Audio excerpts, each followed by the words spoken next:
Ano ang wikahon?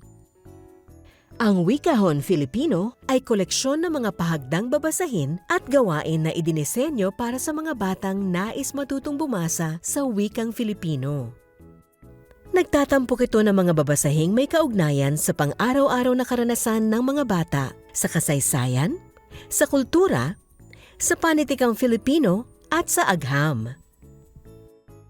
Unang nabuo sa tulong ni Teacher Vic Villanueva at pinaunlad sa tulong ni Dr. Felicitas Pado, ito ang kumpletong katuwang ng mga bata, magulang at guro tungo sa independenteng pagbasa sa wikang Filipino. Mayroon itong 3 antas o level, Pre-A, A, at B.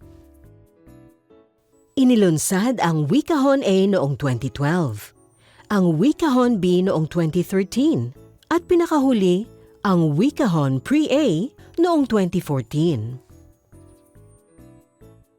Makalipas ang higit 1 dekada at sa ika-45 anibersaryo ng Adarna House, inilunsad ang pinaunlad na Wikahon Pre-A, A, at B ngayong 2025.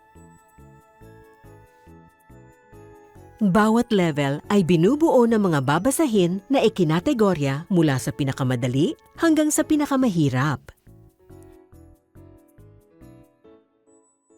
May 6 na kategorya ang Wikahon Pre-A at 18 naman ang Wikahon A at B.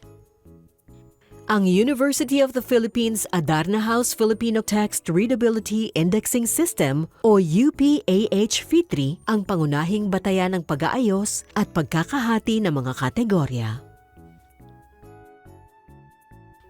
Bawat kategorya ay may kani-kanyang pangalan. Mga prutas para sa Pre-A, mga bulaklak para sa A, at mga punong kahoy para sa B.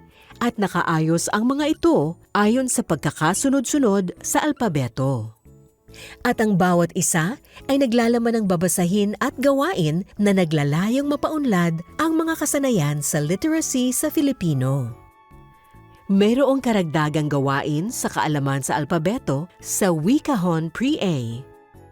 Samantalang sa Wikahon B naman ay mayroong karagdagang gawain sa pagsulat at komposisyon. Mga pinauunlad na domain sa wika at literacy.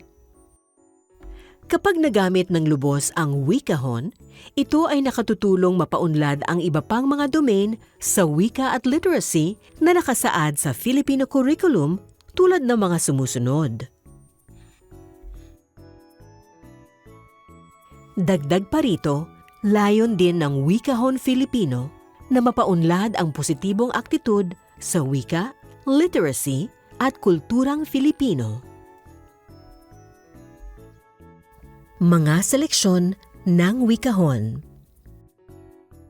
Unti-unting tumataas ang hirap ng mga seleksyon sa wikahon mula sa Pre-A hanggang sa B.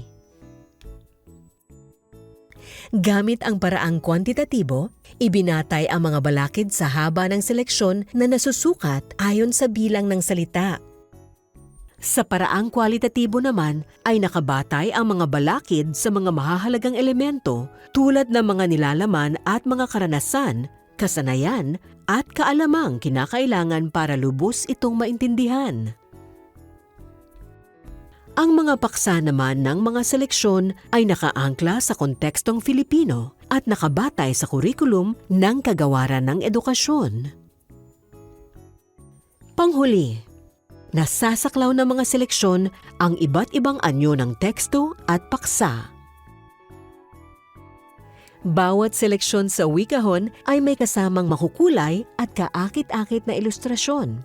Idinisenyo ang mga ito upang mahuli ang atensyon at interes ng mga mag-aaral at siguraduhin kawili-wili para sa kanila ang pagbabasa.